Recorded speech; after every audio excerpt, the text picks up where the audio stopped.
Assalamualaikum warahmatullahi wabarakatuh. Di sini kami mahasiswi dari Universitas PGRI Adibuana Surabaya dari kelas Manajemen G angkatan 2019. Maksud kami di sini yaitu kami akan mempresentasikan hasil kerja dan diskusi dari kelompok kami dan materi yang akan kita bahas pada pertemuan kali ini yaitu pemasaran langsung dan online. Presentasi kali ini ditujukan untuk pemenuhan tugas pada mata kuliah Manajemen Pemasaran 2. Sebelum kita lanjut pada pembahasan, saya akan memperkenalkan anggota kelompok, yaitu yang pertama ada Isnania Anggun Rahayu dengan nomor induk mahasiswa 191500159. Yang kedua ada saya sendiri, Miftahul Laila Ajan Suraningsih dengan nomor induk mahasiswa 191500193. Dan yang terakhir ada teman saya Vina Widiasari dengan nomor induk mahasiswa 191500221. Penyampaian materi yang pertama akan disampaikan oleh teman saya Isnania Anggun Rahayu. Isnania Anggun Rahayu, dipersilahkan. Baik, untuk materi pertama yaitu pemasaran langsung. Apa itu pemasaran langsung? Pemasaran langsung adalah komunikasi langsung dengan pelanggan individu yang dibidik atau menunjukkan secara seksama, baik untuk memperoleh tanggapan segera maupun membina hubungan pelanggan yang berlangsung lama. Model bisnis yang langsung ke pelanggan atau alasan pemasaran langsung ini banyak diminati, yaitu yang pertama, harga wajar untuk kinerja tinggi, yang kedua, customisasi, yang ketiga, layanan dan dukungan, yang keempat, nilai yang unggul bagi pemegang saham. Selanjutnya ada manfaat dan pertumbuhan dari pemasaran langsung. Pemasaran langsung merupakan salah satu bentuk pemasaran yang pertumbuhannya paling cepat dalam melayani pelanggan. Menurut Direct Marketing Association, perusahaan Amerika Serikat membelanjakan 161 miliar US dollar untuk pemasaran langsung tahun lalu, memasuki sekitar 48% total belanja iklan Amerika Serikat. Pengeluaran ini menghasilkan sekitar 1,85 triliun US dollar penjualan pemasaran langsung, atau sekitar 7% total penjualan dalam ekonomi Amerika Serikat. Dan penjualan yang digerakkan pemasaran langsung tumbuh pesat. DMA memperkirakan bahwa penjualan pemasaran langsung akan tumbuh 6,4% setiap tahun pada tahun 2009, dibandingkan dengan proyeksi 4,8% pertumbuhan tahunan untuk total penjualan Amerika Serikat. Manfaat bagi pembeli ada 5, yaitu yang pertama nyaman, yang kedua mudah dan bersifat pribadi, yang ketiga akses dan pilihan produk yang lebih besar, yang keempat interaktif dan segera, yang kelima memberi akses ke banyak informasi. Untuk manfaat bagi penjual ada 4, yaitu yang pertama merupakan alat yang ampuh untuk pembentukan hubungan dengan konsumen. Yang kedua, dapat ditentukan waktunya agar menjangkau calon pelanggan pada saat yang paling tepat. Yang ketiga, menekan atau menurunkan biaya dan meningkatkan kecepatan maupun efisiensi. Yang keempat yaitu fleksibel. Yang selanjutnya ada basis data pelanggan dan pemasaran langsung. Yang pertama ada basis data pelanggan atau customer database, yaitu kumpulan yang terorganisasi atas data yang menyeluruh tentang pelanggan atau calon pelanggan individu yang meliputi data geografis, demografis, psikografis, dan perilaku. Yang kedua ada pemasaran yang berdasar basis data atau database marketing, yaitu proses membangun, memelihara, dan menggunakan basis data pelanggan dan basis data lain, yaitu seperti produk, pemasok, dan pedagang perantara, dengan tujuan melakukan kontak dan transaksi dengan pelanggan. Selanjutnya ada perusahaan-perusahaan yang menggunakan basis data dalam 4 cara, yaitu yang pertama, mengidentifikasi calon pelanggan. Yang kedua, memutuskan pelanggan mana yang akan menerima tawaran khusus.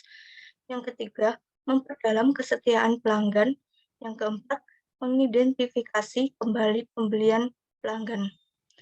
Untuk materi selanjutnya akan dilanjutkan oleh teman saya, Vina Widiasari. Untuk Vina Widiasari, dipersilakan. Baik, terima kasih. Di sini saya akan menjelaskan mengenai bentuk-bentuk pemasaran langsung. Nah, di sini ada beberapa bentuk seperti yang pertama pemasaran tatap muka atau face-to-face selling. Bentuk ini mungkin sudah tidak asing lagi bagi kita karena paling sering dilakukan. Jadi antara si penjual dan pembeli itu saling bertemu dan bertatap muka, sehingga kondisi ini memungkinkan untuk saling bernegosiasi tentang harga, bahkan memudahkan pembeli untuk melihat kondisi produk dan mengetahui secara langsung informasi produk yang ditawarkan oleh penjual. Yang kedua yaitu pemasaran jarak jauh atau telemarketing, yaitu pemasaran yang menggunakan telepon untuk menjual produk kepada konsumen. Pemasaran ini juga banyak dilakukan oleh penjual.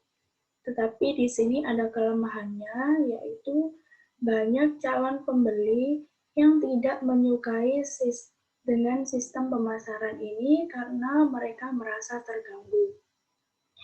Yang ketiga yaitu pemasaran melalui surat langsung.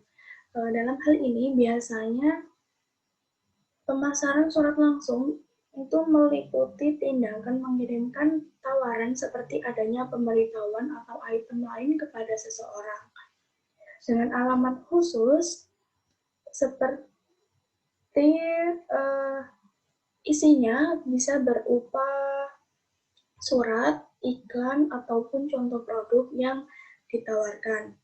Nah, surat langsung ini memungkinkan untuk dicapai selektivitasnya pasar sasaran yang tinggi.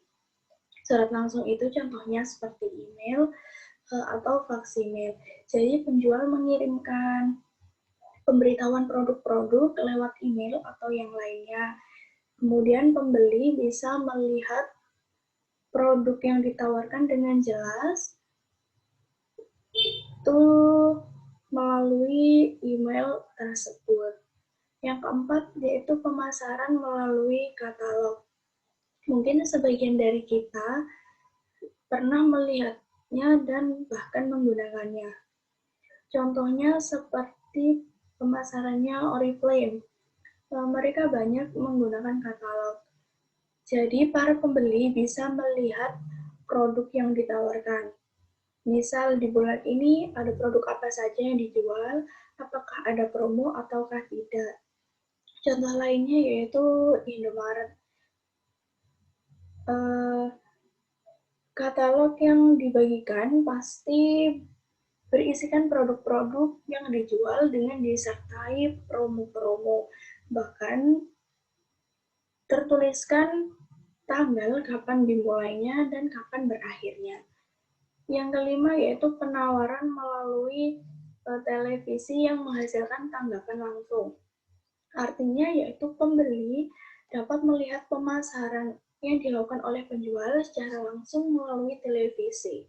Misalnya yaitu penjual menggambarkan suatu produknya secara detail dan memberikan nomor telepon kepada konsumen yang ditampilkan melalui sarana televisi. Yang biasanya nomor telepon tersebut dapat digunakan untuk memesan produk yang konsumen inginkan. Nah, pemasaran ini biasanya hanya terjadi selama beberapa menit saja. Kemudian yang keenam yaitu pemasaran melalui kios. Jadi, pemasaran melalui kios yaitu merupakan sistem pemasaran langsung yang menggunakan teknologi yaitu dengan menggunakan mesin penyedia produk. Mesin tersebut diletakkan di tempatnya strategis yang sering dikunjungi oleh banyak orang. Nah, jadi biasanya pembeli itu bisa memilih jenis, warna, atau motif dari produk yang mereka inginkan. Kemudian yang ketujuh yaitu pemasaran secara online. Pemasaran ini menggunakan internet atau media online sebagai sarananya. Contoh pemasaran ini yaitu seperti Google AdSense, kemudian website, platform marketplace, atau yang lainnya. Untuk kelebihannya sendiri yaitu jangkauannya yang luas dan tidak terbatas. Kemudian selanjutnya yaitu pemasaran online dan perdagangan elektronik. Yang pertama saya akan menjelaskan mengenai pemasaran online. Pemasaran secara online itu dilakukan melalui sistem komputer online interaktif yang menghubungkan pelanggan dengan penjual secara elektronik.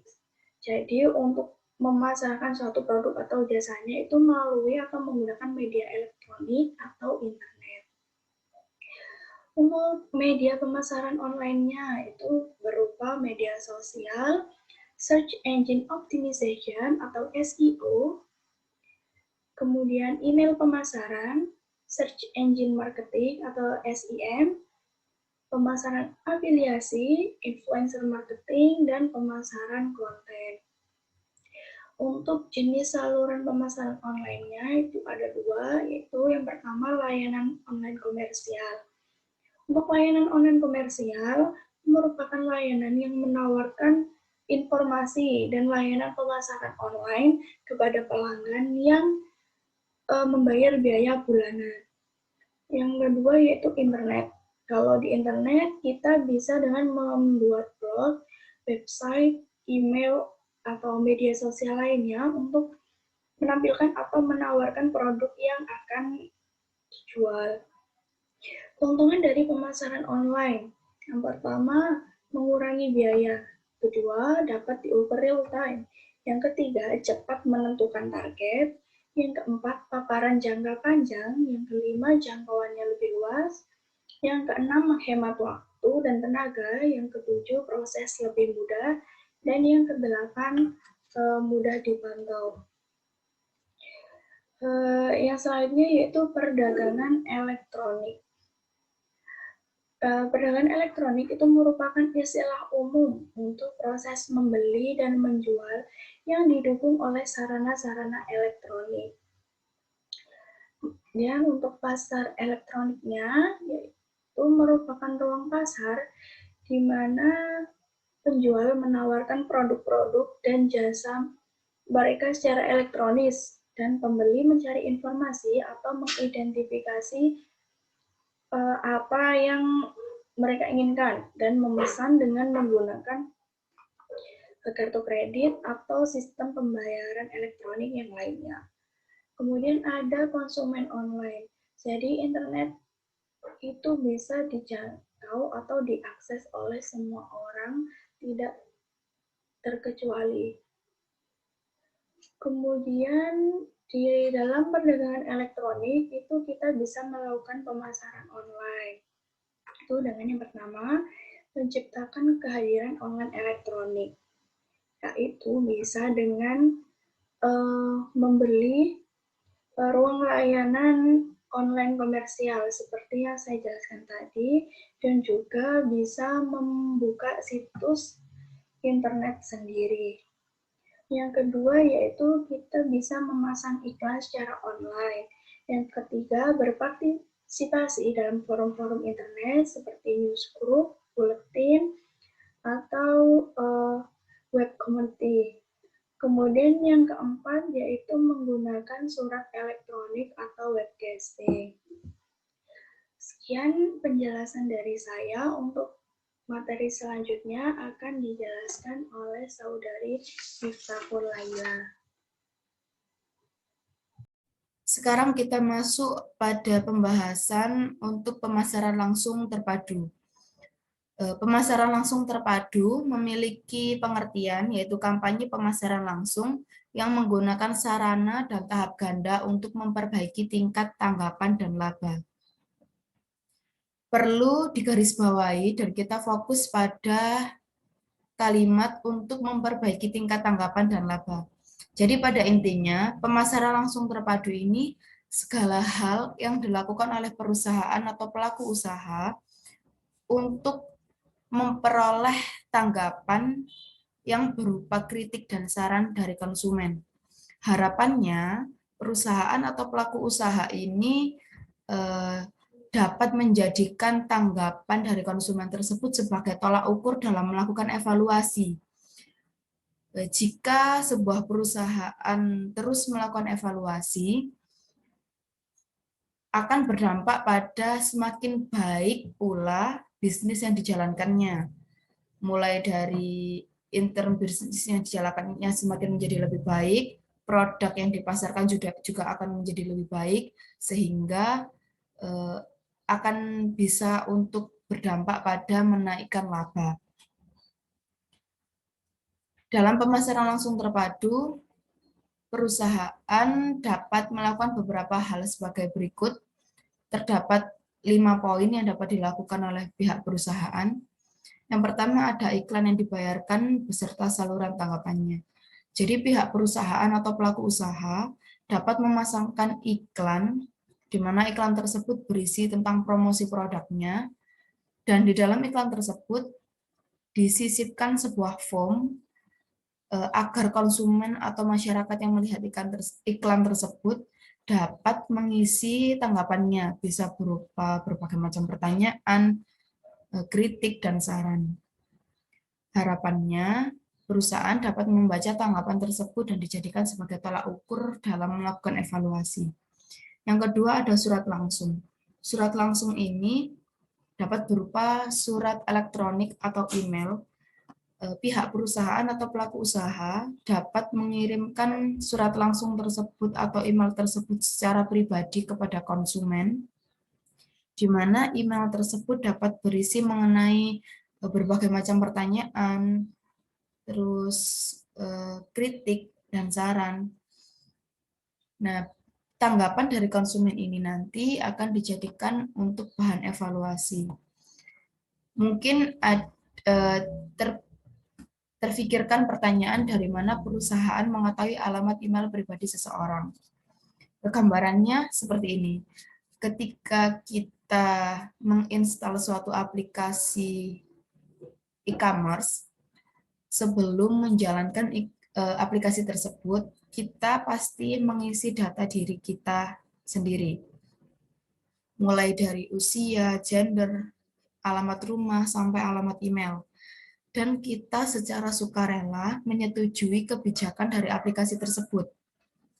Nah, perusahaan atau pelaku usaha yang memiliki teknologi canggih, mereka bisa membaca berbagai macam informasi kita, termasuk alamat email tersebut. Jadi perusahaan bisa mengetahui alamat email kita secara pribadi dan mengirimkan email kepada kita mengenai tanggapan seperti pertanyaan, kritik, dan saran.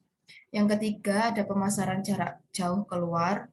Keempat, ada kunjungan penjualan tatap muka. Kelima, komunikasi yang berkesinambungan. Kelima hal ini pada dasarnya sama-sama untuk mencari atau memperoleh tanggapan dari konsumen. Sehingga perusahaan bisa melakukan evaluasi, bisa memperbaiki bisnisnya, bisa memperbaiki produknya, sehingga produknya bisa lebih laku di pasaran dan berdampak pada meningkatnya laba. Sekarang kita masuk pada pokok pembahasan kebijakan publik dan isu etis dalam pemasaran.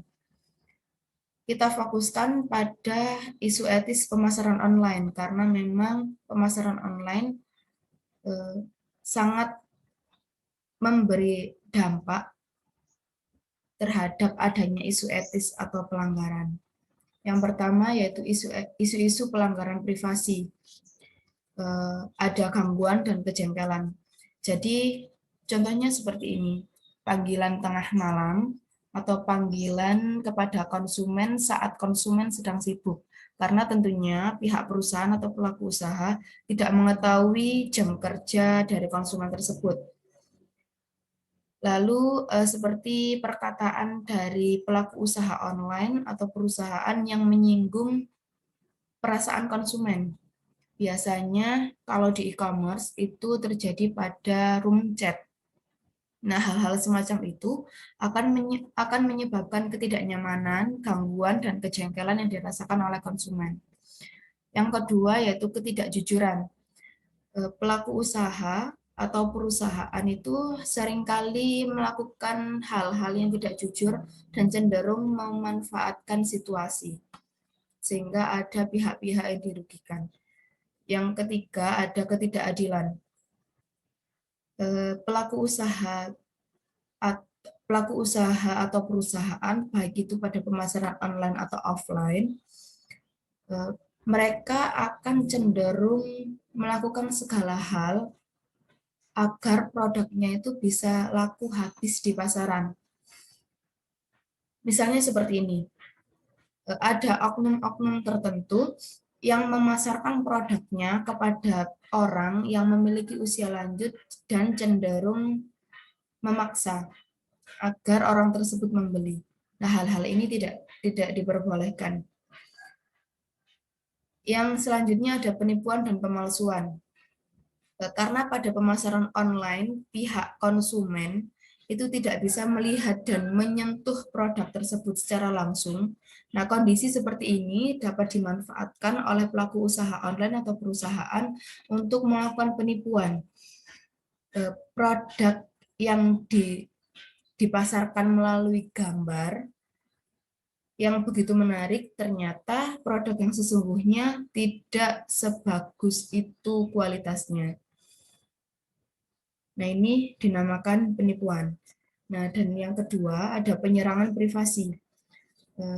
Penyerangan privasi ini seperti pada saat kita menginstal suatu aplikasi, kita kembali pada pembahasan itu, pada saat kita menginstal suatu aplikasi, sebelum kita mengoperasikannya, kita akan mengisi data diri privasi kita pada aplikasi tersebut, dan secara sukarela menyetujui kebijakan dari aplikasi tersebut. Nah, data-data dari kita ini dimasukkan ke dalam database perusahaan yang sewaktu-waktu dapat digunakan perusahaan atau dapat disalahgunakan oleh oknum-oknum yang tidak bertanggung jawab, sehingga terdapat pihak-pihak yang dirugikan. Nah, itu tadi beberapa materi yang dapat kita sampaikan. Jadi, dapat disimpulkan bahwa pemasaran langsung dan pemasaran online ini dilakukan untuk mendapatkan konsumen agar membeli barang atau jasa yang dijual oleh suatu perusahaan. Banyak cara yang dilakukan oleh perusahaan agar para calon pembeli dapat mengetahui barang atau jasa apa yang ditawarkan oleh perusahaan. Perbedaan antara pemasaran langsung dan pemasaran online itu secara mendasar adalah pada penyampaian informasi mengenai barang dan jasa yang ditawarkan oleh perusahaan. Pada pemasaran langsung, produsen dituntut untuk menyampaikan informasi secara langsung kepada konsumennya dengan berbagai macam saluran pemasaran yang ada. Sehingga konsumen tidak perlu mengeluarkan banyak usaha untuk memperoleh informasi tersebut. Nah, sedangkan pada pemasaran online, ini adanya peran aktif antara produsen dan konsumen. Produsen diharapkan mampu menginformasikan produk yang mereka pasarkan dengan media online, sehingga konsumen dapat mencari ketika mereka membutuhkan barang atau jasa tersebut. Sekian yang dapat kami sampaikan pada presentasi kali ini. Terima kasih atas waktu dan perhatiannya. Kurang lebihnya mohon maaf. Wassalamualaikum warahmatullahi wabarakatuh.